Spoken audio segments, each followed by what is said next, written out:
الحمد لله حمدا كثيرا طيبا مباركا فيه. اللهم لك الحمد حتى ترضى ولك الحمد إذا رضيت ولك الحمد بعد الرضا. لا نحصي ثناء عليك أنت كما أثنيت على نفسك. اللهم صل وسلم على عبدك ورسولك محمد وعلى آله وأصحابه ومن اهتدى بهديه ودعا بدعوته إلى يوم الدين. أما بعد، السلام عليكم ورحمة الله وبركاته. ilaahay waxaan ka baryaa subxaanahu wa tacaala kulankeena inuu khayr ka dhigo, intaan ku guda jirriya kadibna rabbina xifdiyo na badbaadiyo in sha allahu tacaala. mawduuca tahaarada iyo axkaamteeda wixii aan ka gaaraan ka sheegi doonaa haddii alla yidhaahdo, rabbina iga waafajiyo. laakiin waa baab dheer oo axkaamu tahaara waa culimmadu kutub badan ay ka qoreen oo ama u gaara ama kutubta fiqiga qaybo ka mida wixii adiliya nusuusteedii iyo ijtihaadaada lagu soo ururiyey. mar haddaan eego wakhtiga gaabnidiisa, dhinacna la eego wax kala qaaran oo qaybi maqan tahay inaan faa'iidadeedu dhammaystirnayn, insha allah waxaan isku dayayaa inaan aada u soo koobkoobo oonan masaa'ilkeeda wax badan aanan hoos u sii gelin. saa darteed wax badan adillo xaggeeda uma leexan doono, ishaare iyo tilmaamo gaagaaban maahane insha allahu tacaala. waxaana u qaybinayaa qaab masaa'ilah. masalada koowaad waxaan kaga hadlayaa macnaha guud ee tahaarada, ahmiyadda islaamka ku leedahay iyo fadliga iyo darajada ay leedahay wax ka mida. saddexdaa qodob baan masalada koowaad kaga hadlayaa. markii qodobkeeda koowaadii tahaarada waxaa looga jeedaa marka axkaamu tahaara laga hadlayo,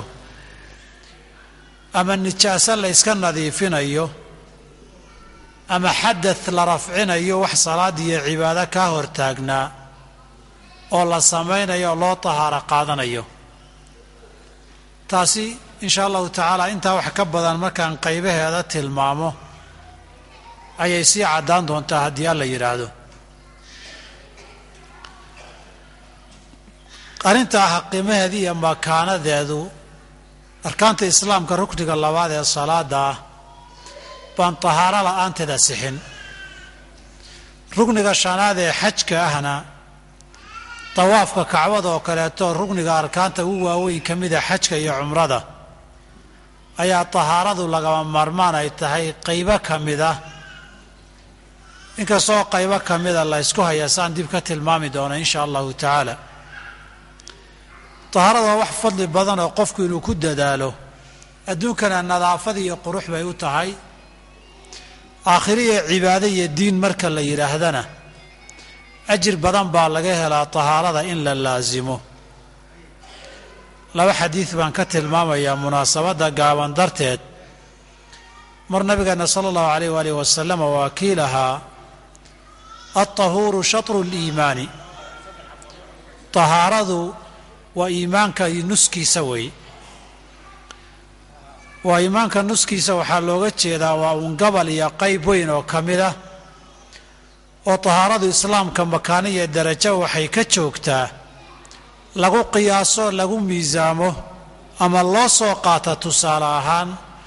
inay iimaanka badhkii ama qayb weyn oo ka mida ay tahay, oy la siman tahay ajirkeedu. arrintaa waxaa sii tilmaamaya nabigeena sala allahu alayh alih wasalam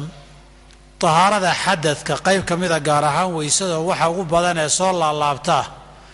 inuu tilmaamay dunuubta in lagu dhaafo oo markaa wejiga dhaqda dembigii wejiga lagaa dhaafayo, oo gacmahana kii gacmaha lagaa dhaafayo, lugaha midka lugaha lagaa dhaafayo, madaxa markaad masaxdana kii madaxa lagaa dhaafayo. arrintaasa waxaa awooda buu nabigu sal ly slam xadiid kale ku yidhi, walaa yuxaafidu cala alwuduu'i ilaa mu'minun. qof aan mu'min ahayn weysada aada uguma dadaali karo, oo dadaal badan oo hadiya goor inuu weyse qabo, dahaaradiisa inuu ka warqabo, qof mu'min iyo muslimun baa awoodi karo. xasaba iimaankaagu inta uu dhan yahay ayuu noqon karayaa dadaalkaaga tahaaradii iyo weysada aad ku dadaasho.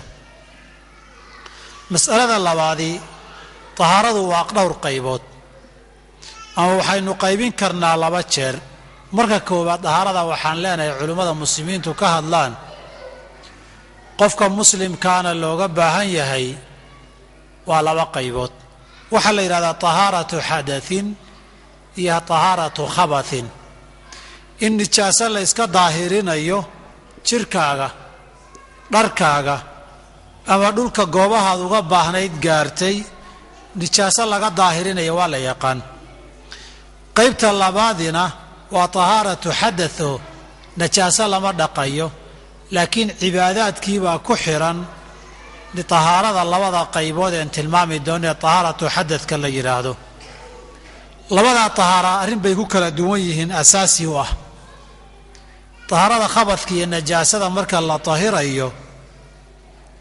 niyo uma baahna, laakiin tahaarada xadathka marka la samaynayo niyay u baahan tahay. midna waa cibaada asalkeedu u badan tahay, midna nadaafad bay asalkeedu u badan tahay. maalan tahaaratu najaasa waxaa ka mid ah ama khabadka,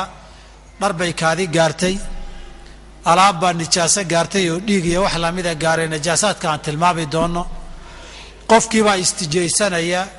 nijaasaadkan la yska dhaqayaay niyo cibaado ah oo arrintaa inaad la timaadaa uma baahnid. laakiin markii tahaaradan kale ay xadadka oo weyse iyo qabaysiya aad la imanayso, iyadu niyo cibaaday u baahan tahay oo haddaadan niyoon tahaaradaadi ma asaxayso. tahaarada xadadku iyana waa laba qaybood, tahaara suqraa iyo tahaara kubraa. mid weyn oo ah waxyaabaha qabayska waajibiyey iyo sida loo qabaysanayo, iyo midda yar oo waxyaabaha weysada iyo qaabkeeda waxa waajibiyey sida loo weysaysanayo. labadaasay u qaybsamaan tahaarada xadadku. saas darteed waxaynu leenahay marka koowaad waa tahaaro nijaaso la iska tahirayo oo niyo u baahnayn, iyo tahaara xadathoo weyse iyo qabays oo niyo u baahan. tahaarada xadadkuna labadaasay u qaybsantaa, midda yaroo weysada ah iyo midda weyn oo qabayska ah. mid walba dib baan uga hadli doonaa waxa keena iyo qaabkeeda. masalada saddexaad waxa lagu tahaaro qaadanayo weeye. markii la tahaaro qaadanayo, waxa lagu tahaaro qaadanayo wuxuu u kala duwan yahay labadii qaybood ee tahaarada aan soo sheegnay. tahaaratu xadathin iyo tahaaratu khabathin baynu u kala qaadi. haddii nijaaso xadath laga tahaaro qaadanayo oo weyso iyo qabays ay tahay, asalka waxa lagu tahaaro qaataay biyo weeye. biyaha daahirka ah ama kuwa samada ha noqdaan, ilaahay uu yidhi waanzalnaa min asamaa'i maa'an tahuura, biyo daahiraan ka soo dejinnaa.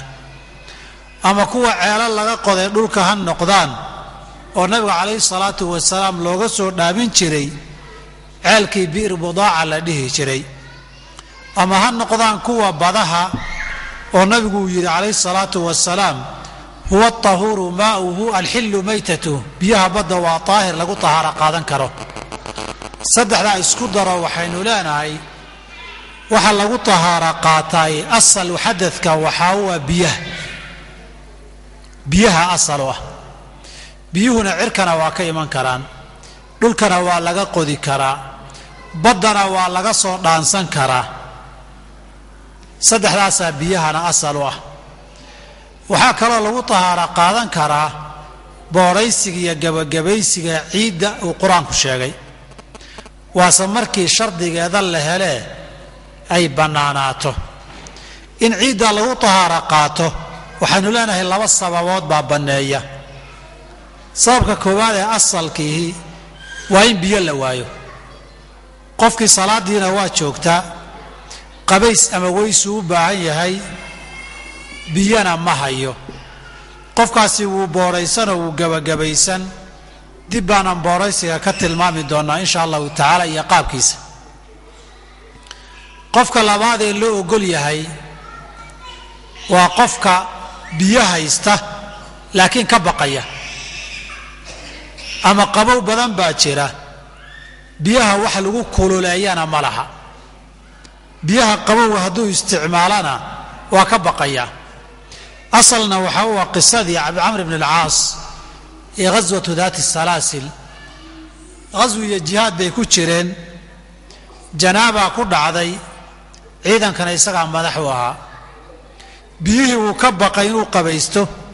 inta uu iska booraysto gabagabaystay ayuu dadkii tukiyay goortii Madiina lagu soo laabtay ayaa nabiga loo sheegay sallallahu alayhi wa sallam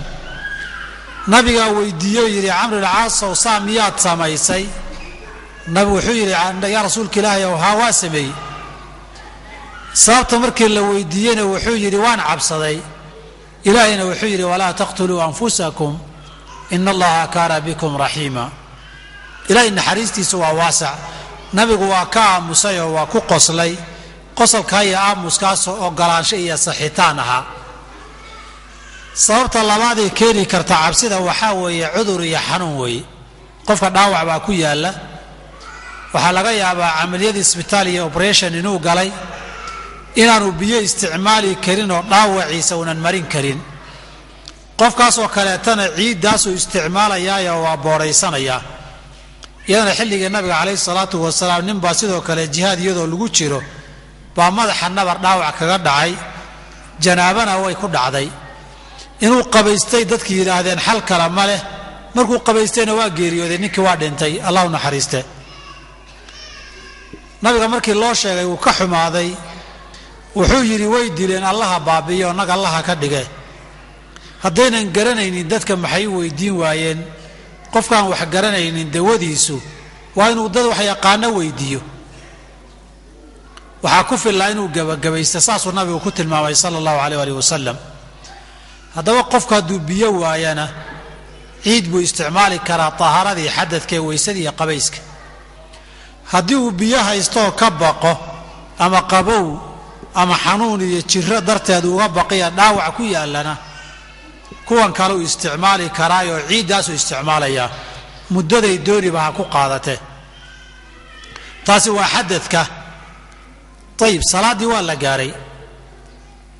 biyana ma hayo ciidna ma hayo waa qofka la yiraahdo faaqidu tahurayn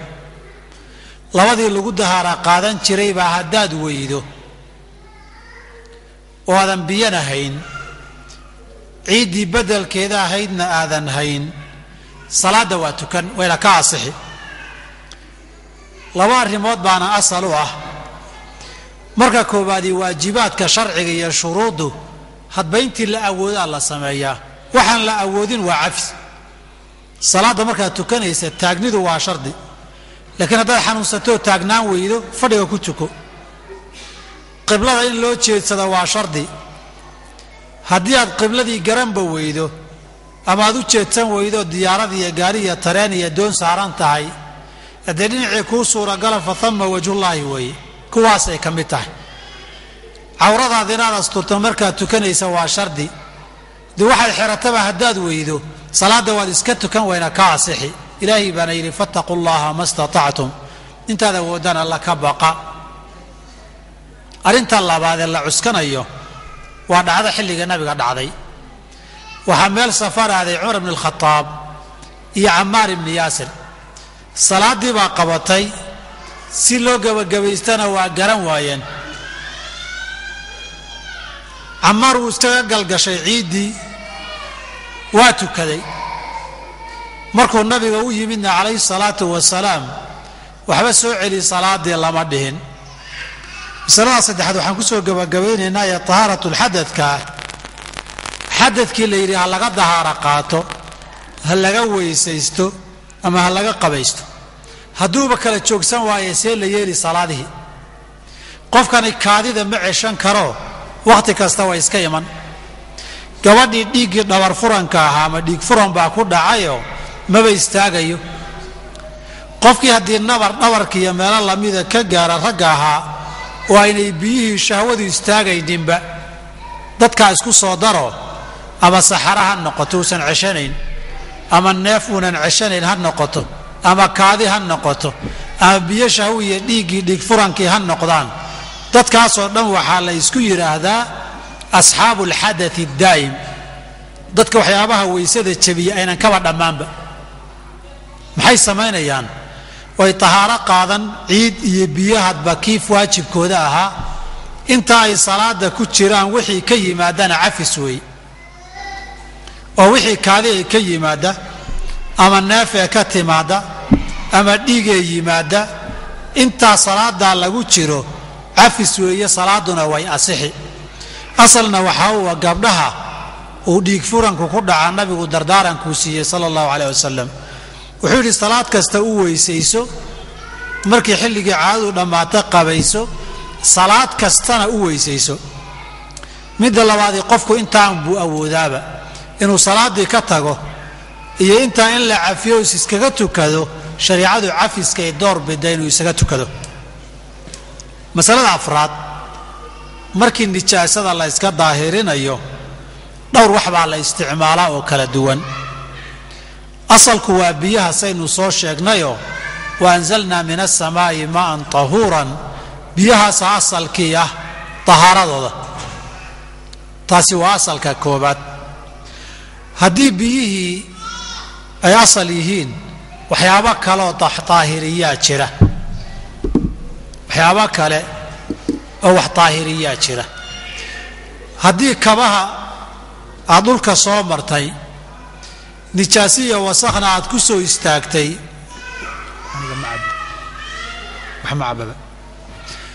nijaasaad ku soo istaagtay meel dhooba aad soo martay waxaad soo gashay masaajidkii ama salaadii kabahaagana inaad ku tukataad rabtaa nabigu sallallahu alayhi wasallam wuxuu yiri kabaha dhulka saaha loogu xoqo dhulka ku tirtir kadibna salaada isaga tuko dhulka lagu tirtiray baa daahirinaya waxaa la yidhi gabadha marada jilbaabkeeda dhulka yaala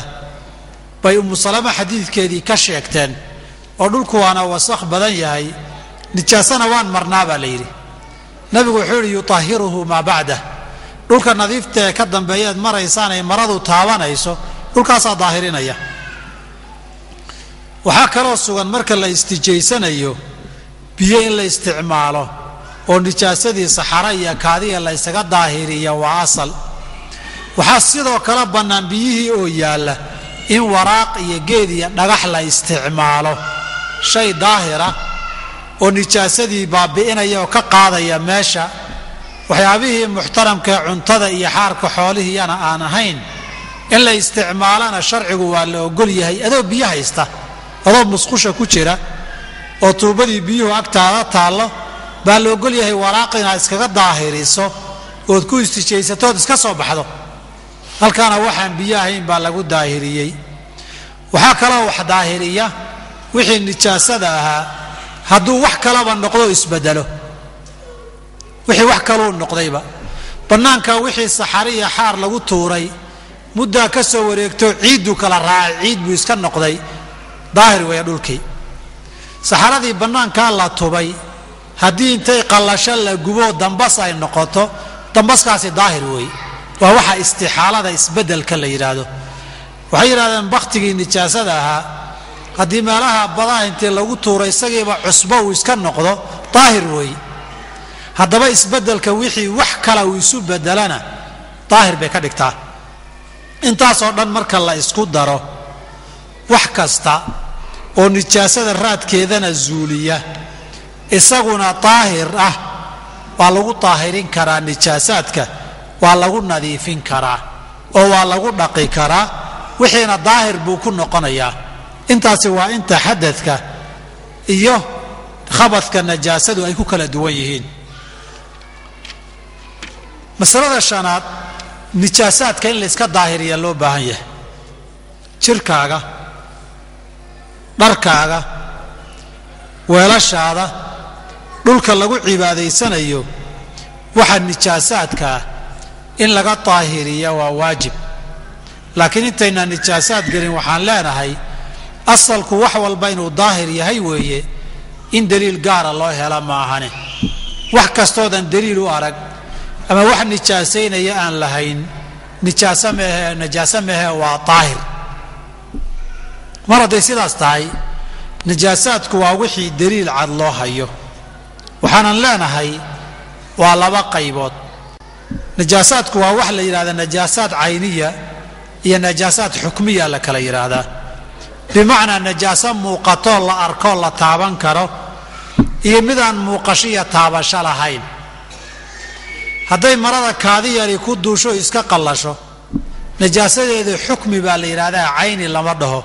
waayo waxa la taabto la taaban kara malaha najaasana waa najaasa ayn laho ama waxa baqtiga yaala ama saxara meel taala sida loo tahiraa kala duwan najaasadu hadday wax muuqaal iyo la taaban kara leedahay waa in muuqaalkeeda la suuliya oo la baabi'iya oo meesha laga tirtiraa laga nadiifiya haddii aynan lahayn muuqaalna waa meeshii ay gaartay in biyo lagu shuba ka badan weey haddaba najaasaadka haddaynu tirino waxaa kow ka ah kaadida iyo saxarada gaar ahaan kaadida iyo saxarada aadamaha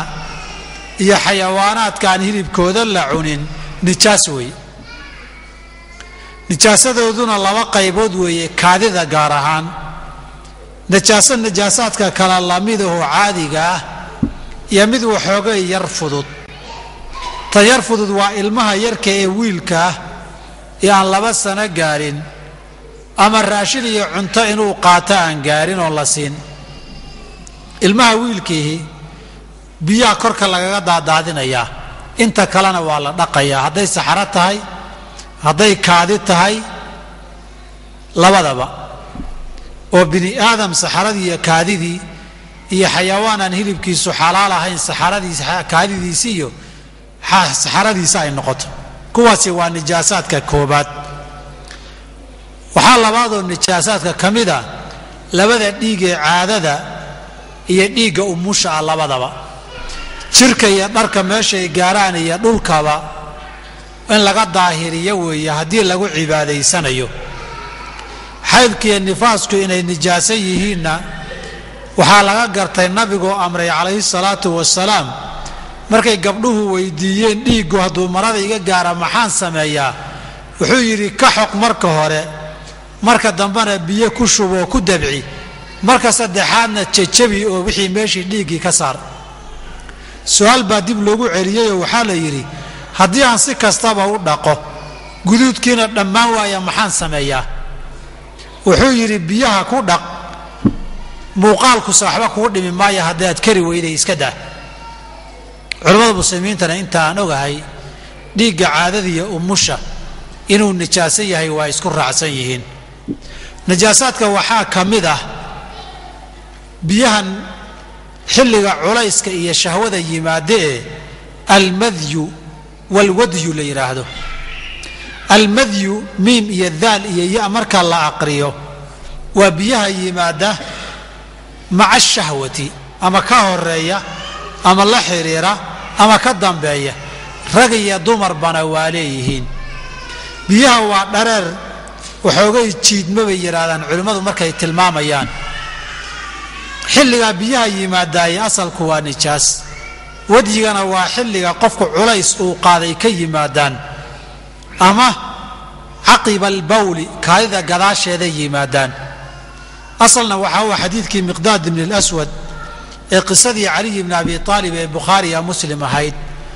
ee uu nabiga cali baa u diray nabiga miqdaad wuxuu yiri anigu bahashaas igu badan rasuulkana gabadhiisaan qabaayo xidid baanaho waxyaabaha waa ka xishoonaya baliisoo weydiibiri waxaan sameeyaa waana qabaysan jiray nabi cali salaam wuxuu yiri iyada horta ka weysaysto jirkiisa iyo maalihi ay gaartana ha iska dhaqo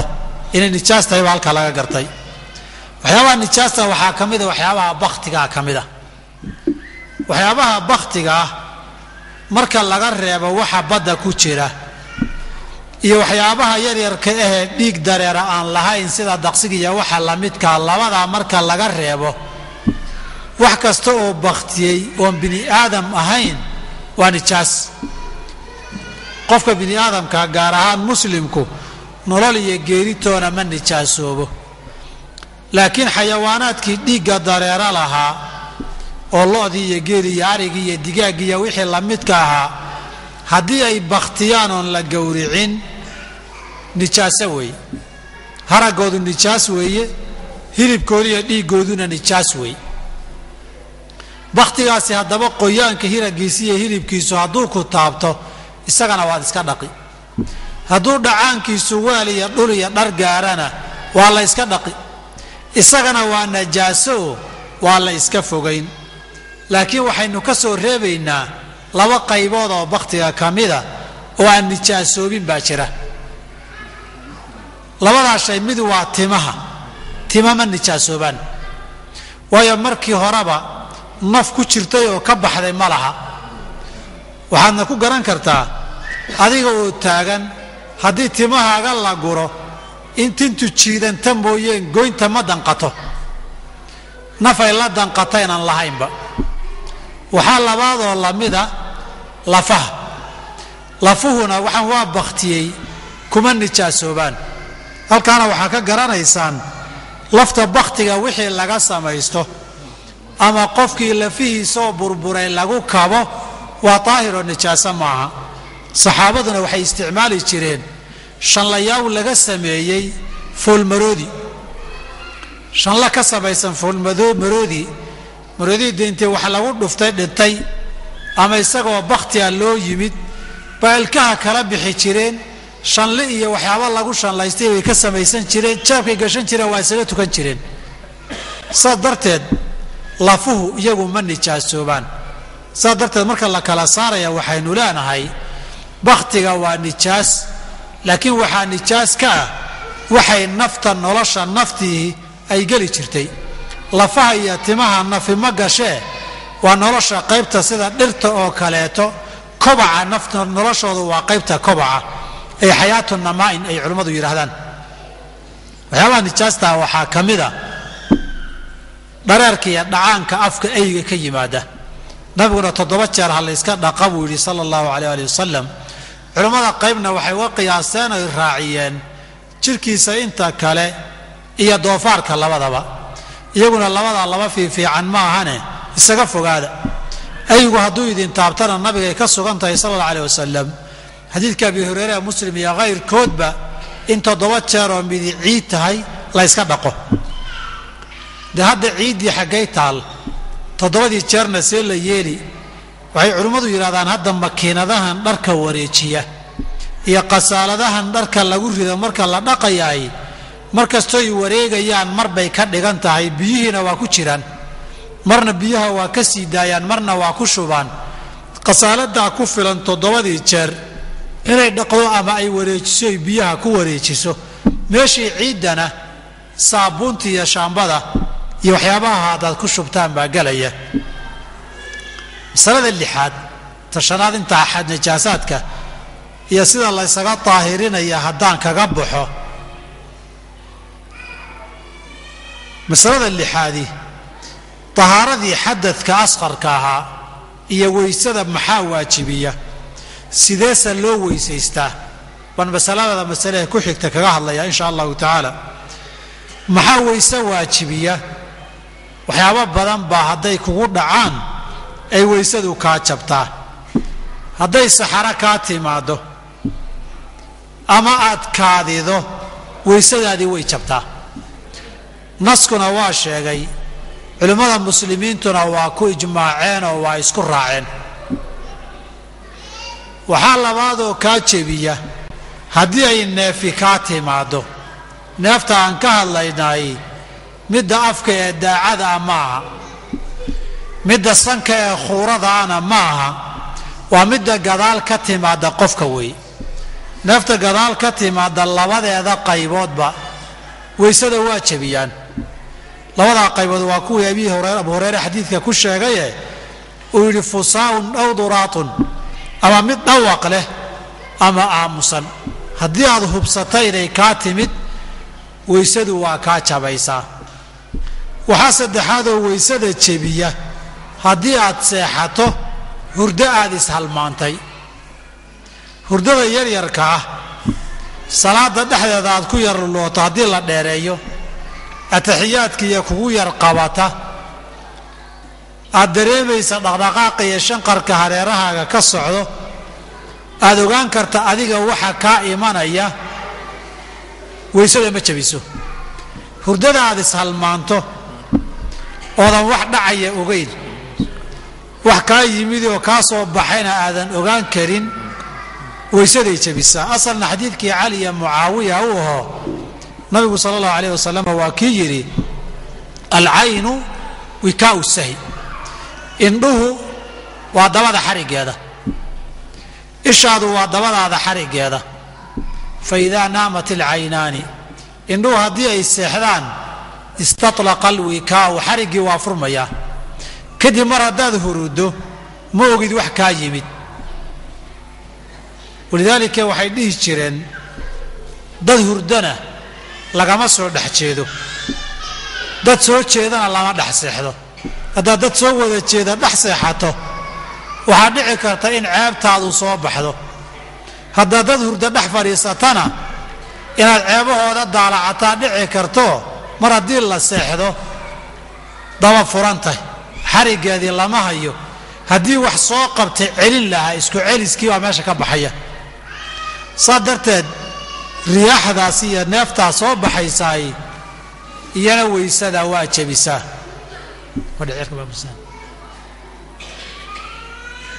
masalada saddexaad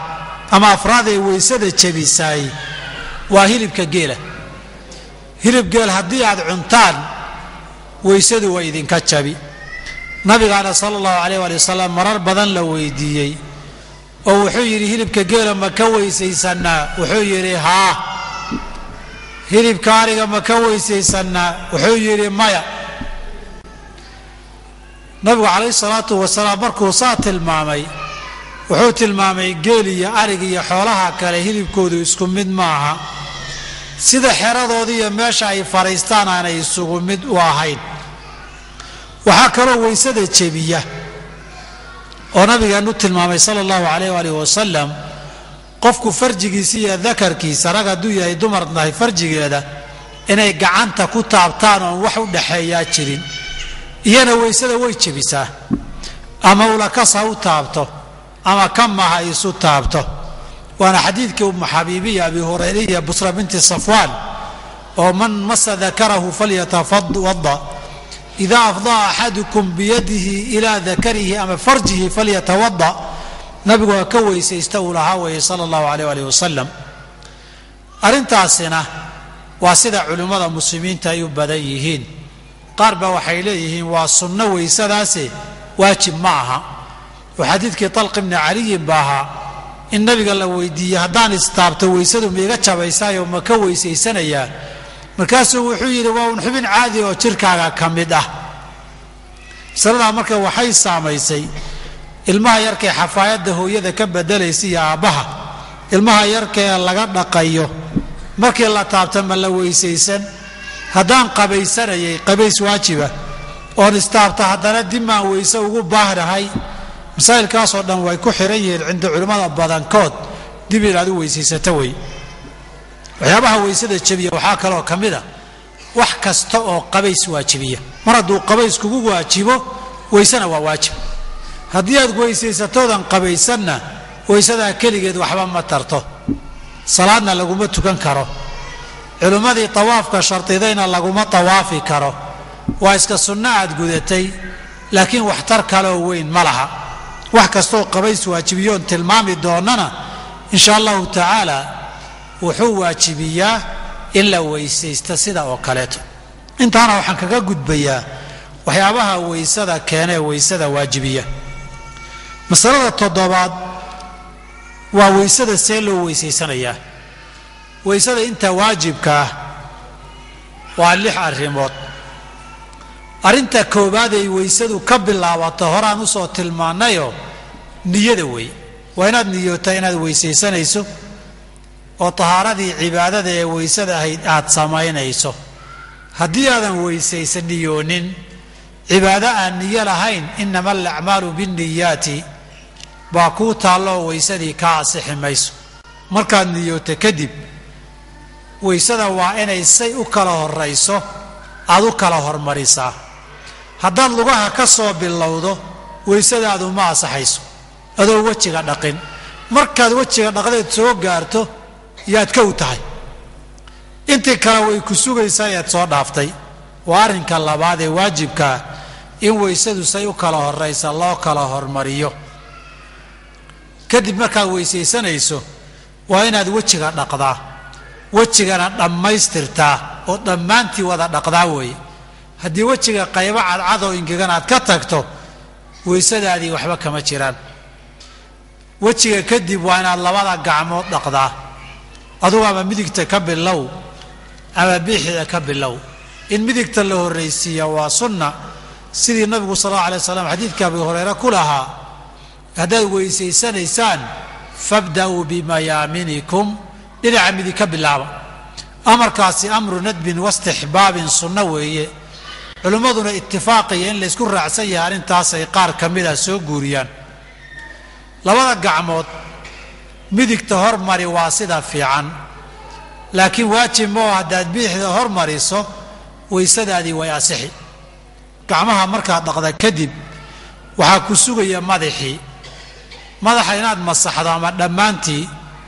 ama haddii madaxa cimaamad iyo khimaar kugu duuban yahay qaybna aad isaga madaxa gaarsiisa biyaha, qaybta kalena khimaarka iyo xijaabka iyo cimaamadda korkooda aad ka masaxdo.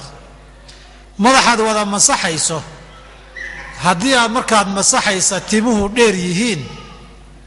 inta madaxa ku eg, korka ka marinteeduna waa waajib. wixii madaxa dhaafsan oo garbihii iyo luqunta gaarana inaad korka biyaha ka wada mariso markuu bannaan yahay iska sunno weeye, waajib ma oo haddaa ka tagto weysadu way asixi. kadibna labada lugood baa dhaqi, waa sidii gacmihii oo bidix iyo midigkaad horraysiisaba weysadu way asixi. laakiin midigta inaad horraysiisaa fiican oo sunankii weysada ka mid ah. intaasi waa inta ay weysadu kaaga asixi haddii aad samayso. haddii aadan samaynin adigoo awoodana aanay weysadii kaa asaxaynin wey. saa darteed wejigii, labada gacmood, madaxii, labada lugood, niyadii ood ku bilowday iyo iyagood kala hormarisay, 6 arrimood baa weysadii si ay kaaga asaxdo lagaaga baahan yahay. intaana waa intii qur-aanku sheegayoo faqsiluu wujuuhakum wa aydiyakum ila almaraafiqi wamsaxuu biru'uusikum waarjulakum ila alkacbayni. intaa weeye inta lagaa doonayo weysada inaad ula timaaddo. masalada 8aad, inta hadday waajibkii tahay in badan oo sunnaa wanaagsan. waxaa wanaagsan weysada markaad bilaabayso inaad bisinka qabato ood bisinka la timaaddo. xadiid dhowr saxaaba ah laga wariyey baa isu geygeyntiisa dhici kartaa inuu heer la cuskan kara iyo xasan soo gaaro, oo ay ka mid ahaayeen saciid ibni zayd iyo abu hurayrata iyo sacd ibni abi waqaasin radia allahu canhum jamiican. laakiin waxaa u xoog badan oo wax lagu waajibin karaa ma aha. saa darteed tasmiyadu sunno weeye, inaad bismi illaahi tiraada markaad weysada bilaabayso. waana dikriga keliya ee marka la bilaabaya sugan ilaa dhammaadka laga gaaro. inta u dhaxaysa waxa la aqriyo baan iyo waxba kama jiraan weeye. oo warka wejiga dhaqaysa haddii lagu yidhahdo waxaad tidhaahdaa allaahumma bayid wajhi, ilaa wejiga ii caddee, waxba kama jira, bidco weeye. midigta markaad dhaqaysa allaahumma actinii kitaabii min yamiini, ilaahu kitaabkayga midigta iga sii haddaad tidhaahdana waxba kama jiraan. ilaa aad dhammayso dikriga dambe laga gaaro wax dikri oo kaloo la aqriyo oo sunnaa ma laha. bisinka kadib xubnaha madaxa waxaan ahayn 2 goor ama 3 goor inaad dhaqdood ku celcelisaay iyadana sunankay ka mid tahay. oo waxaa sunno ah oo wanaagsan inaad gacmaha 2 jeer dhaqday iyo wejiga iyo lugaha, ama 3 baa ka sii fiican aad ka dhigto. saasayna Mucaad iyo Cuthmaan ibn Cafaan iyo Cabdillaahi ibn Zayd iyo Cali ibn Abi Taalib iyo kayrkoodba ay sifadii weysada ee nabiga ku wariyeen sallallahu alayhi wa alihi wasallam. waxaa sunanka ka mid ah lugaha iyo gacmaha saan soo tilmaanay inaad midigta hormariso, bidixduna ay ka dambayso. waxaa kaloo sunno oo wanaagsan, gaar ahaan haddii aad hurdo ka soo toostay, inta aadan weysada kala gaarin gacmaha 3 jeer inaad dhaqdo, sida uu nabiga Abu Hurayra ka wariyey xadiidkii Bukhaari iyo Muslim ahaa ee uu yidhi qofkiin hadduu soo tooso falyaqsil yadayhi 3 qabla an yudkhilahumaa fi linaa'i intaanu weelka gelin. kadib waxaa sunno ah markaad wejiga dhaqitaankiisa soo gaarto inaad biyaha sanka kor ugu jiido, kadibna aad ka soo fiifisaa la wanaagsan oo istinshaaq iyo istinhaarka la yidhaahdo. nabiguna xadiidkii laqiit ibni sabira buu ku tilmaamay in lagu xeel dheeraado weliba sanka biyaha lagu jiidayo iyo luqluqashada labadaba haddii aadan soomanayn. fadligoodana waa tilmaamay xadiid kaleo wuxuu yidhi shayddaanku halkaa sankaaga kore indhaha agagaarkooda oo sanka gudihiisa uu baryaa, markaad biyaha kor intaad ugu jiiddo ka soo fifisana shayddaankiibaa kaa soo boodoo soo carara oo soo baxsada. waxaa kaloo sunankeeda ka mida gacmahaaga iyo lugahaaga inaad biyihii gelgeliso hadday sidooda u gaadhayaan. haddaynan gaadhaynay gelgelintu waa waajib weeye, waana xadiidkii laqiit ibni sabir ee sunanku wariyeen ee sugnaawi. inahaasi markaad weysada dhammayso inaad dikrigii ilaahay aqrido, waashhadu an laa ilaaha ila allah waxdahu laa shariika lah waashhadu anna muxamadan cabduhu warasuuluhu xadiidkii cumar sidii uu ahaa inaad aqridaa sunno ah. riwaaya tirmidi baa ku daraysa allahuma ajcalnii min altawaabiin wajcalnii min almutatahhiriin. intaasna inaad ku dartaay riwaayada tirmidi baa sunno ka dhigaysa, dikrigaasaa soo arooray. waxaa intaa ka badanee la aqriyana iyadana intaan ogahay sal ma laha. intaana waa weysada sunankeedii wey. waxaan u soo gudbayaa qabayskii iyo sunankiisa. qabayska isaga maxaa sunan iyo waajibaada, maxaase waajibiya? xadadkii haddaynu kii asqarka ahaa ee yaraa soo dhaafnay, kii akbarka ahaa ee weynaa baynu u soo gudbi. xadadka akbarka waa qabayska. qabayska waxyaabo badan baa waajibiya. qofku rag iyo dumarkuu dooni ha noqdee inay biyihii shahwadu ka yimaadaan,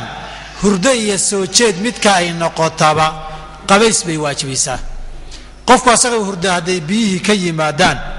iyo isagoo soo jeeda hadday ka yimaadaan, hadduu rag yahay iyo hadduu dumar yahayba qabaysku waajib buu ku noqonayaa. umu salama xadiidkeedii baa wuxuu ahaa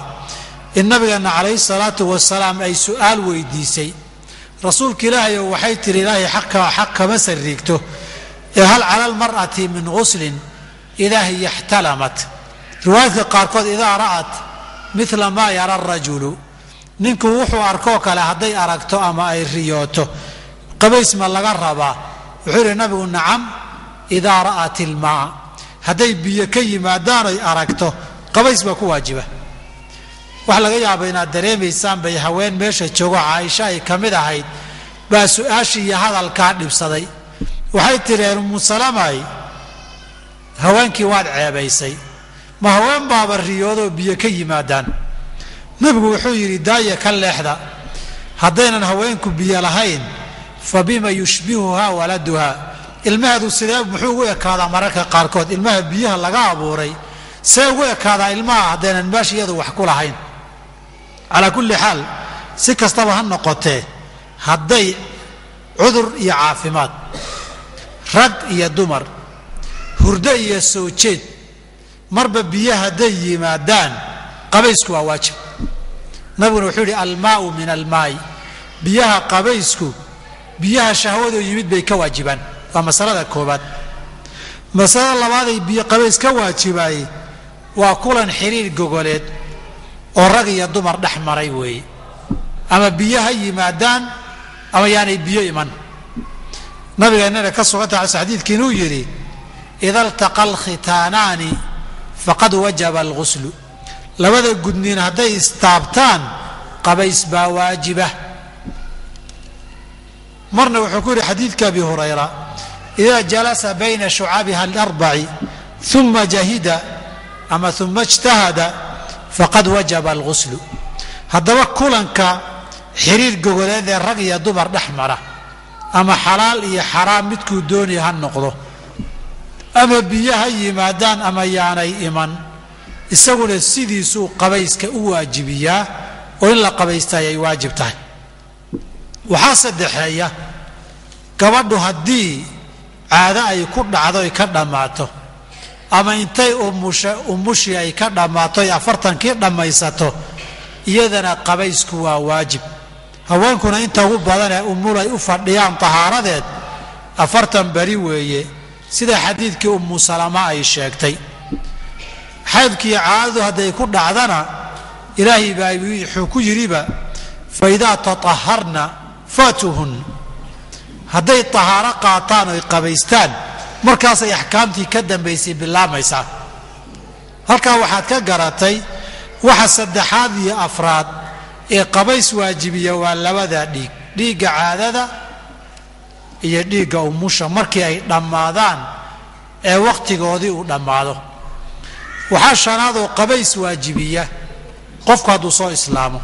qofkii gaalka ah hadduu soo islaamo isna qabays baa laga doonayaa waajiba nabiguna calayhi salaatu wasalaam nin soo islaamay xadiidkii waa kii uu ku lahaa alqi canka shacra alkufri wakhtatin markii uu lahaa waa kii uu faray fa amarahu an yaghtasila inuu soo qabaystuu amray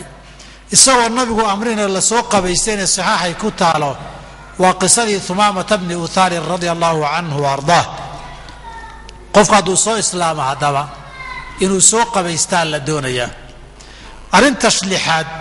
ee qabayska waajibisana waa geerida qofku haddii uu geeriyoodo in la dhaqaayo waa waajib laakiin waajibka isaga ma saarna dadka nool ee dambuu saaran yahay inay dhaqaan قليل بقوا إن شاء الله تعالى وأن لي كيسين دونا إن شاء الله تعالى أنت سوى قبيسية واجب كان كقبحي قبيسية سنة شرة قبيسية سنة كو حكاه يوم الجمعة ما أنت جمعة قفك جمعة ويكون واجبتي أما إيمانية قوبت الله يسوق يمد صار مركل له رؤية إذا أوصل شير وغيمان إنه قبيستاي سنوي حديثك فقد وجب الغسل أهنا وجوبك سنة أكبر لوغة جيدا وحديثك كلا عدينا يأها من توضأ يوم الجمعة فبها ونعمت ومن اغتسل فالغسل أفضل حديثك صح عدينا يوجوب إننا نحين وحال الله قياسنا يا قوب كستوى مسلمين عبادة يسوي مادان سيدة صلاة دي كسوف وقرح مذوباتك إيا دايح مذوباتك إيا صلاةها عياد عيد الفطر عيد الأضحى يغنى إن لو قبيسته سنوي وحاسوا أن سنتها إن لو قبيسته مركا لا إحرامنا أيو إيا حج عمر الله حيران أيو مركا مكان لا قال أيو مركا عرفا لا آد أيو انتبه إن لا قبيسته قبيسته سنن كعبي كمتهاي qofku markuu qabaysanaya maxaa laga rabaa kaliya asaasan inta waajibka lama huraanka waa laba arimood kaliya marka qabays waajiba qabaysanayso labada arimood midna ma dhaafi kartid marka koobaad horta wixii nijaasa inaad iska daahirisay jirkaaga ku yaala way jirkaaga hadama dhiigi ama kaadi ama najaasaad kale jirkaaga ay ku yaalaan horta kuwaas inaad daahirisa weeye oo nadiifiso arrinka labaadi jirkaaga iyo madaxaaga inaad biyaha wada gaarsiiso weeye madaxaaga ilaa minjahaaga dhammaan biyaha waa inaad wada gaarsiiso hal xaalad baa la cafinayaa marka hooyada qabaysanaysa oo ama caado ka qabaysan ama umusha ka qabaysan ama janaabada ka qabaysanaysa hadday timaheedu duuban yihiin ama ay daban yihiin inay furto waajib maaha korkay biyaha kaga shubi intay gaaraan baana ku filan nabigana la weydiiyey calayhi salaatu wasalaam timaha iyagu markay daban yihiin janaabada iyo xaydka ma u furfuraynaa baa la yidhi markaasuu yidhi maya waxaa idinku filan korka biyaha inaad kaga shubtaan markii cabdullaahi bn camr alcaas la weydiiyey ee uu yidhi timaha ha furfuraanna وكا عائشة إلى هيد عبد الله بن عمرو العاص الله يابوي نبيغو جوغانا فرفوري جيرينه حقا وحكم مرينا نسكو وهوس بحبيبه عائشة رضي الله تعالى عنها وارضاها لبداسي waa labada waajibka laakiin waxa sunnah inaad marka hore weyse ka hor bariso waxa sunnah inaad dhinaca midigta marka hore dhaqdo waxa sunnah marka dhamaysato qabayska inaad nadaafadda u dambaysa lugaha raaciso intaasoo dhanina waxyaabaha sunanka ee la xiriira qabayska ayay ka mid yihiin. gadaal baa layga riixayaa oo waqti waa kaa dhammaadaa layleeyahay waxaan ku soo gabagabayn laba masalo. masalada khufaynka la masaxo iyo masalada tayamumka iyo gabagabaysiga iyo booraysiga labadaas aan ku soo gabagabayn insha allahu tacaala. wixii kale laga yaaba su'aalihiin inay ka soo baxaan. masalada khufaynka marka la masaxayo marka koowaad sharcigeennu khufaynka in la masaxo waa jideeyey. muslimiintii horena way ku ijmaaceen oo waa la isku wada raacay. nabiguna waa sameeyey sala allahu calayhi wasalam, saxaabadii iyo muslimiintii iyo salafkiina waa ka dhaxleen. hal shardi bay leedahay marka aad masaxayso. shardiga haddaan la helin khufaynkaaga iyo sokasyadii ma masixi kartid. shardigaasi waxaa weeye markaad xiranaysay inaad tahaaro qabtood weyse qabtay wey. adoon weyse qabin haddaad xiratay hadhow ma masixi kartid, waa inaad siibtaa. waxaana laga gartay xadiidkii mugiirata bni shucba uu nabiga raacay sala allahu calayhi wasalam. nebigu markuu weysaystee lugaha soo gaaray buu mugiiro foorarsaday si uu nabiga khufaynka uga bixiyo. nabigaa yidhi dachumaa, daa buu yidhi faraha ka qaad, fa innii adkhaltuhumaa daahiratayni, iyagoo daahiraan geliyey iska daa buu yidhi. marka isagoo weyse qabo qofku waa inuu xirtaa. markaa kadib buu salaadaha dambe masax cala alkhufayn samayn karaa. haddaba waa inuu daahir yahay marka uu xiranayo. khufaynkan maxaa la yidhaahdaa sidoodaba? khufaynka iyo jawrabayn baa jira. khufaynka waxaa la yidhaahdaa kuwa ad adag baa la yidhaahdaa, ama harag ha ka samaysnaan, ama shamac ha ka samaysnaadaan, ama wax kale ha ka samaysnaadaan. waxyaabaha adag een ishuna gudbi karin, biyana aanay gudbi karin ayaa waxaa la yidhahdaa khufayn. waxyaabahan suufka ah ee ishu ama biyuhu gudbayaanna jawrabayn baa la yidhaahdaa. labadabana waa la masixi karaa haddii aad tahaaradii ku xiratay, intii la dhaqi lahaana ay qarinayaan. muddada la masaxaya waa imisa? haddii aad musaafir tahayna waa 15 salaadood, haddii aad muqiim qof negi tahayna waa 5 salaadood. habeen iyo maalin iyo 3 habeen iyo 3 maalmood bay kala yihiin, sida nabigu sheegay calayhi salaatu wasalaam axaadiid badan oo uu ka mid yahay xadiidkii caliy bni abi aalib ee imaamu muslim fii saxiixii ku warinayay. saas darteed 5 salaadood goormay ka bilaaban, ama 15 salaadoodba goormay bilaabataa? weysadii aad ku xiratay tira ma laha. markii ay weysadaasi kaa jabto ee aad masaxa bilowdo yaa 5 salaadood ama 15 salaadood lagu ogol yahay. haddii aad saaka masaxdo oo ilaa casar iyo maqrib aad ku tukato, salaadahan ma tirsana. salaada ugu horraysa ee markaad masaxday kadib aad tukato baa kow lagaaga leeyahay. ilaa 5 salaadood qofkii muqiimka ahee nagi, ama 15 salaadood qofka musaafirka ah. taasi waa muddadeeda. see loo masaxayaa labada khuf? gacanta intaad biyaha ku qoyso unbaad qaybta kore saa u marinaysaa, intaasaa kaaga filan. cali bni abi aalibna waa kii lahaa haddii diinta caqli uun laga dhigi lahaa khufka xagga hoose in la masaxee dhulka iyo kabaha iyo wasakhda taabanaya baa mudnaan lahayd, laakiin nabigoo kor keliya ka masaxayaan arkay, waana xadiid saxiix abu daawuud iyo kayrkii ay wariyeen. ayib, muddadii maxaa iga jebin kara masax cala alkhufayn markii aan sameeyo? maxaa iga jebin kara? waxaa kaa jebin kara 3 arrimood. in qabays kugu waajibo wuu kaa jebiyaa, oo mar hadduu qabays waajibo khufayn baa la masixi way dhammaatay. waa in la bixiyaa, waa in la siibaa, waa in lasoo tahaara qaataa wey. waxaa labaadoo kaa jebiya inay muddadii kaa dhammaato, oo muqiim baad ahaydee 5 salaadood way dhammaatay, ama musaafir baad ahaydee 15 baa kaa dhammaatay. iyadana waa inaad bixiso waad soo tahaara qaadata wey. waxaa saddexaad, iyadoon laba gaarin haddaa adigu iska bixiso tahaaradii 3 salaadood baad maraysay banaankaad isaga bixiso banaankaad iska dhigtay marka labaad aad xiranayso waa inaad tahaaro qabto laakiin haday shantii ma dhamaane waan isaga ceshano dib baan hadana isaga masaxan lama ogola masax al khufeen hal masala ku soo gabagabayn hadii salaada markaan u socdo aan masaxo kadibna aan iska bixiyo lugihii dib miyaan u dhaqayaa maya waad iska tukan waxay la mid tahay sidii adoo madaxa intaad masaxday timihii xiray lagu dhihi maayo mar labaad soo celi timahaad masaxday waad xiirtay soo celi lagu oran maayo sidaas dadka baan lagu oranaynin mar hadaad khufaynkii siibtay lugihii dhaq lagu oran maayo qowlka sahul qawrin inda ahli ilm rahmatullahi alayhim jamii'an masalada ugu dambaysa sheekhuna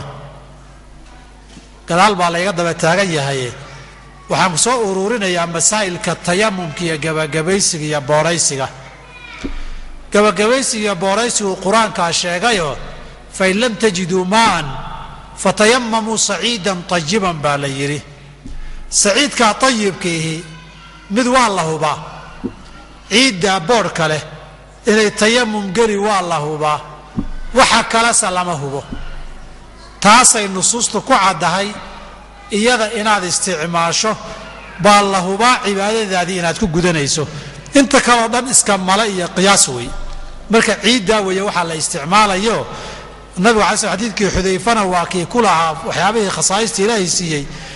waju'ilat lana turbatuha tahuran dhulka ciidiisana daahir lagu tahaara qaataana looga dhigay goorma la gabagabaysan karaa waynu soo sheegnay oo marka biyo la waayo ama laga cabsado biyo isticmaalkeeda xanuun ama qabow looga cabsado labada xilli baa la isticmaali karaa oo qofku tayammum iyo gabagabaysi iyo booraysi uu la imanaya muddo intee leeg baan wadi karaa booraysi iyo gabagabada waxaad wadi kartaa inta cudurdaarkaagii uu ka zuulayo dhan hadday biyo la'aan ahayd intaad biyo ka helayso xadiidka Abi Dharr iyo qayrkiina waa kay ahaayeen Tirmidhi iyo qayrkii warinayay in nabigu sallallahu alayhi wa sallam uu yiri as-sa'iidu at-tayyib tahuru al-muslimi walaw lam yajid al-ma'a ila 10 sinin 10 sana biyaha daadan helin ciidaasad ku gabagabaysan laakiin maalinkaad hesho fa idha wajada al-ma'a falyattaqillaha wal yumiss bishratahu ilaahi ka baqo jirkiisana biyaha taabsiyo saasuu nabigeenu sallallahu alayhi wa sallam alayhi marka muddada aad wadayso waa inta cudurdaarkii aad leedahay oo dhan ilaa 5 iyo 10 iyo 20 sano baa kugu gaartay goorta cudurdaarkaagii zuulo ee cudurdaarkii ka baxdana waa inaad biyihii dib ugu soo laabataa imisa salaad baan ku tukan karaa gabagabaysigii labada qowl ee culimada waxa ugu saxiixsan inuu sidii weysadii yahay haddaan waxyaabihii jabinayeen soo marnay kula soo darsin intaad weyse ku tukan kartay baad ku tukan kartaa ee salaado farad iyo sunna isugu jira iyaguna see loo gabagabaysanayaa xubnaha gabagabaysigu waa wajiga iyo labada kaf ama labada cumaacumood weeye intan hore la dhaqo kafaynka iyo labada cumaacumood baa la marmarinayaa ciida gacmaha ilaa xusulka in la gaarsiiyay ma sugno wax tabar badan maaha luga iyo madaxna iyagu maba jiraanba madaxna ciid lama mariyo lugahana ciida lama gaarsiiyo nabiguna Ammaar markuu barayay wuxuu yiri waxaa kugu filayd inaad wajiga iyo labada kafaynka cumaacumaha masaxda way see loo kala hormarinayaa wajiga horreysi gacmahana markaa kadib dambaysi oo gacmahani gacmihii booskooday joogaan haddii aad rabto khilaaf inaad ka baxdo laakiin haddaad rabto daa'irka quraanka iyo sunnadu kala horreysiintu dhib ma laha haddaad gacmo ku bilowdo iyo haddaad weji ku bilowdo labadaba uu ka asaxayaa qaabkeen u masaxayaa ciidda markaad soo qaadato boorkan badan yaanu sanka iyo indhaha iyo afka kaa geline gacmaha inaad iska dhabaan dhowdaa fiican sida nabigu yeelay sallallahu alayhi wasallam kadibna boorka badan iska afuuf oo iska yaree kadibna wajigana gacmaha mari cumaacumahana sidii adigoo dhaqanaya gacmaha isugu wareejiyo u mari intaa kaliya way waxa laga rabo midda fuqahadeena shaaficiyadu ay dhahaan ilaa xusullada hal la gaarsiiyo kow gacantii labada calaacarood lagu soo qaadanayaana istaaban wax sal iyo daliila midna ma laha waxoogay practice-keeda iyo hal sida loo sameeyo dhibka badanna waxba uguma baahnid waxba isku mashquulinin waxaan ku soo gabagabeeyay qodobka ugu dambeeyay gabagabaysigii maxaa buriya waxaa buriya cudurdaarkii oo zuula buriya biyo la'aan bay heeday biyaad heshay way dhammaatay xanuun baad u diidaysay waad caafimaaday hadda goysayso qabow baad ka cabsanaysay way kululaadeen ama wax kululeeyaad heshay cudurdaarkaagii waa zuulay mar kasta oo cudurdaarkaagii zuulayay gabagabaysigaagii way u dhammaatay oo biyihii asalka inaad dib ugu noqotay noqon intaasaan ku soo koobayaa wa sallallahu wasallam ala muhammadin wa ala alihi wa sahbihi wa sallam جزاك الله خيرا وبارك الله فيك شيخ محمد شبلي إلهي سبحانه وتعالى هاوقدره ميسان كيسا حسنات كأمالين وقباهي بدن يا هيمانتا إننا إلهي سبحانه وتعالى كوي وحقوقاتها ينقدقو وقتك آد بو يريها وقتك آد بحي لهيدين بالجوغا haddii hadda maxaan ku dhahdaa laynisii hayana iridda wadhaafi maysaan dhowr su'aaloodoo muhiim ah oon sheekha ka codsanayna inuu sii gaabiyo shalay waqti ka horeeya 10 daqiiqo ayaad baxdeen duhurkana yaa allah waad kaga dhammaateen meeshii ilaa 3 su'aalood oon sheekha ka codsanayna inuu soo gaabiyo ayaan weydiinaynaa kadibna insha allahu tacaala waa isfasaxaynaa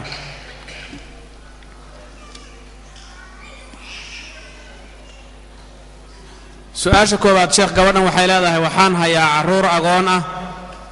hooyaday oo xanuunsan oo waddankii jirta waxbana aan haysanin baa jirta maxaan ku idhaahdaa xoolaha agoonta een hayo hooyaday wax ma uga dari karaa maadaama oonan anugu waxba haysanin alxamdulilah jawaabtu waa nacam haawey wixii aan ilmahana ku talax tagahayn hooyadaa waxaa u diraysana aan ka badbadis ahayn masaladana waxaa u asal ah usuusha iyo furuucdu nafaqaadkooda way isku waajibtaa ilmuhuna waalidkiibu hadduusan waxaysanin nafaqa ku leeyahay waalidkuna hadduusan waxaysanin ilmihiisuu nafaqa ku leeyahay ilmahan ayaydood nafaqa waajibay ku leedahay hadday waxaystaan ama agoon ha ahaadaan ama aabbaha lahaadaan marka xaqeedii waajibka ah qayb ka mida weeye laakiin uga weeyeye unbaa niri iyo hooye walaal iyo adeer iyo abti iyo xaq iyo nafaqa ilmaha kuma laha ee xariggan yaan la yar dheerayn nacam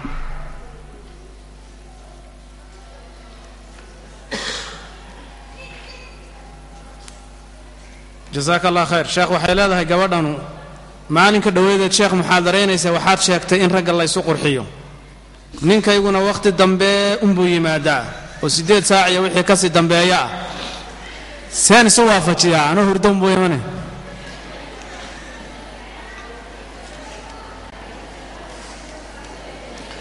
الحمد لله والصلاة والسلام على رسول الله ما بعد maalinka dhaweytaa waxaan idin idhi markii xagga haweenka iyo ragga iyo arrimaha la taabto waa lex wax la wada jecel yahayo dadku wax qosliya wax muusooday noqdaan hurdada iyo waxoogay cajiska iyo haasaawahana waa istaagaan asal ahaan waxa laga hadlaya waa xukun guud oo shariicada ah iyo aadaabta wanaagsan wey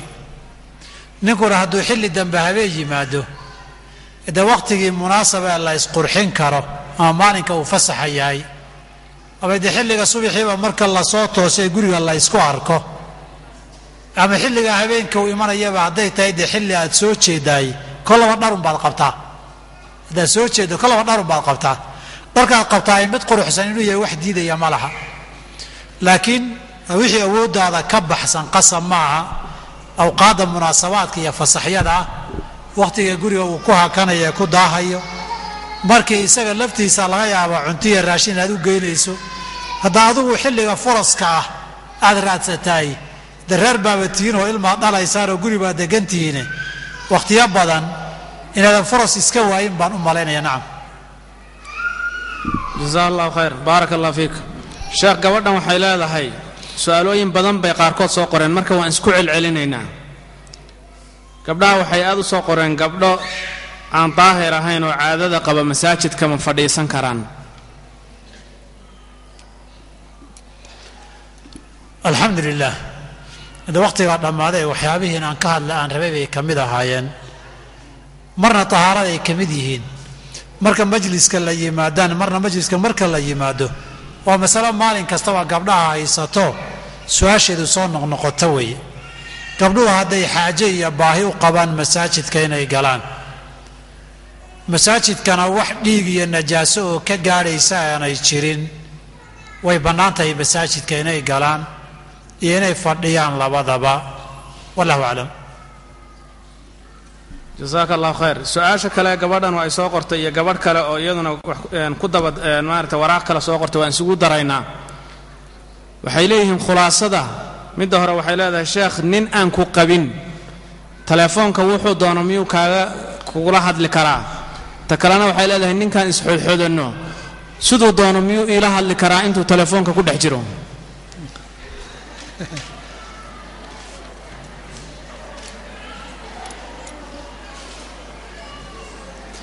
alxamdu lilah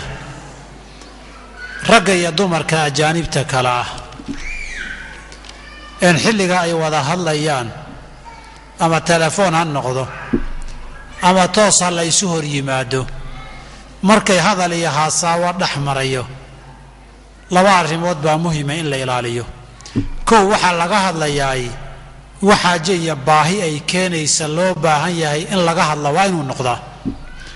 ganacsi baa laga hadli karaa wax la kala iibsanayo xuquuq iyo maal iyo dayn la kala qaadanayaa laga hadli karaa dad dhiban iyo si wax loogu tari lahaa baa laga hadli karaa guur iyo shukaansi iyo masaladan aad sheegaysaan baa laga hadli karaa laakiin hadalku waa inuusan noqonin qaybaha maalayacniga oo iska haasaawo iyo hadal jiijid iyo sheeko dheerayn waa inaanay noqone wixii qadarka muhiimka iyo baahida in laga hadlo wey arrinka labaad ee tixgelinta labaad loo yeelaya waxaa weeye marka la hadlayo erayga lagu wada hadlayaay eray edabsan oo asluubaysan waa inuu noqdaa waa wax kastoo dareenka iyo shahwada kicinaya in laga ilaaliyo oo laba qaybood ay ugu badan yihiin qayb waa xagga dumarkay ka timaadaayo hadalka in la dabciyo qalbiga dareenka ninka soo jiidana lays yidhaahdo ilaahay yidhi falaa takhdacna bilqowli wey qaybna rag iyo dumarba way u noqonoo waa in sheekadu aanay gelin baababka qaarkood waa inayna gelin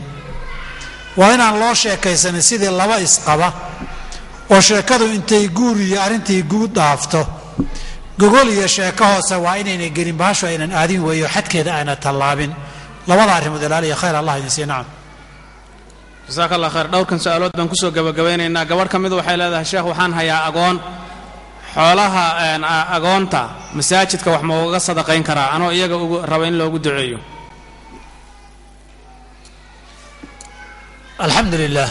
haddaynan jirin duruuf iyo xanuun gaarahoo ilmaha agoontaa haya oo dawo iyo caafimaad amaa ilaahay ku caafiya ama duruuf kaga qaadaa aan lalahayn xoolahooda sadaqa loogama bixin karo tasarufka xoolahooda wixii maslaxadooda ah baad ugu bixin kartaa hadday xanuunsan yihiin ama duruuf haysato oo aad isleedahay dadka intay u duceeyaan ama ilaahay dhibkan iyo duruufta iyo xanuunka kaga qaadaa waa tii dawada dhakhtarka la geynaya lagu bixinayay kama duwana laakiin si kale isaga bixiyo meel baa lagu bixiyey kale iyagoo adduunka u baahan lama ogola nacam jazaaka allah khayr wabaarak allah fiika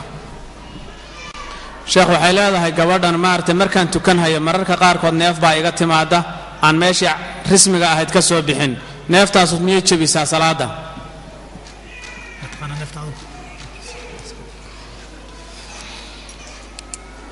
alxamdu lilah jawaabtu waa maya neefta horey baan idiin soo sheegayo